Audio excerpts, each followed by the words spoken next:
Olá pessoal, aqui é o professor Bruno Oliveira com o primeiro vídeo desse ano que se inicia, o ano de 2016.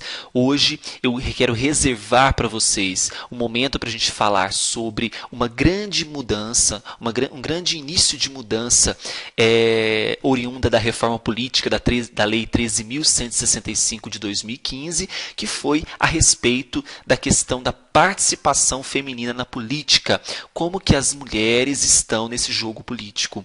O importante de ressaltar nesse momento, né, antes de a gente começar, eu quero desejar a todos vocês um feliz ano novo, que todos os seus sonhos eles se concretizem nesse ano de 2016, nesse ano que se inicia. É claro que todo sucesso dependerá de muita luta e de muito suor. Então vamos ao que interessa. A Lei 13.165 de 2015, denominada Reforma Política, Reforma Eleitoral, traz uma série de alterações. Uma das grandes alterações foi a respeito da reforma da questão da participação da mulher na política. E todos nós sabemos que quando nós falamos de representação das mulheres, a gente percebe que elas estão subrepresentadas, né? Por que eu falo isso? A gente percebe ao longo da história, né, quando a gente fala de Brasil, em 1929 nós tivemos aí um marco, né, onde nós escolhemos no Brasil a primeira prefeita da América Latina, no município de Lages, no Rio Grande do Norte. Mas só em 1932 a mulher adquire o direito de voto. Né? E ao longo desse processo há uma tentativa de inserir essa mulher na política, mas que ainda são tentativas a passos muito curtos.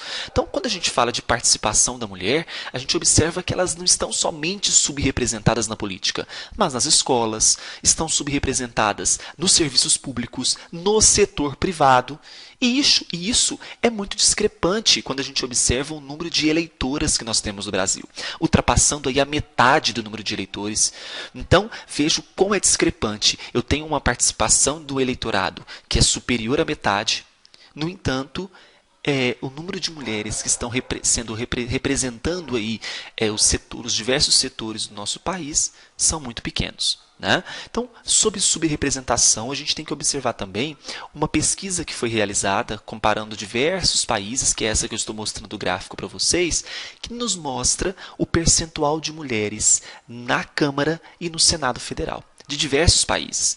E, especificamente o Brasil, olha só a gravidade que nós temos. Somente 8,6% dos deputados são mulheres. E somente 16% dos deputados, dos senadores, são mulheres. Então veja que quando a gente observa a Câmara dos Deputados, que esse número é muito ainda trágico, 92% aproximadamente de homens. Olha mais uma discrepância. E comparando com outros países, olha só a Ruanda, que é o exemplo melhor para a gente comparar. Na Ruanda, 56% na Câmara é de mulheres, enquanto 39% no Senado são mulheres. Né? E foi feito um ranking comparando 146 países, preparado pela União Interparlamentar, que coloca o Brasil nessa penetração política por gênero, ocupando a posição de número 110, atrás de países como Togo, Eslovênia e Serra Leoa. Então veja, ocupamos a posição número 110 nesse ranking por penetração política. Houve algumas tentativas do TSE para que esse número mude. Quando a gente fala de registro de candidatura, em 2010 o TSE estipula um percentual mínimo de 30% e máximo de 70% para registro por sexo de candidatos. Então, mínimo de 30% e máximo de 70% foi uma das mudanças na lei das eleições para assegurar essa proporção mínima de participação das mulheres. Né? Mas não foi suficiente. Quando nós trazemos aí para a lei dos partidos políticos, o que a gente pode observar como outras tentativas para assegurar essas mulheres dentro, para que elas possam ser melhores representadas? O artigo 45 da lei dos partidos nos traz o seguinte, que a propaganda partidária gratuita ela será utilizada com exclusividade Para quê? Para promover e difundir a participação política feminina, dedicando às mulheres o tempo que será fixado pelo órgão nacional de direção, observando o mínimo de 10%. Então, quando a gente fala de propaganda partidária, para que promovamos e difundamos a participação política, assegura 10% do tempo, mínimo de 10% do programa e de inserções para a propaganda partidária. Mas a mudança principal é a que foi trazida pelo artigo 44, inciso 5º e parágrafo 5º-A. Foi quando os recursos do fundo partidário, eles poderão ser utilizados para quê?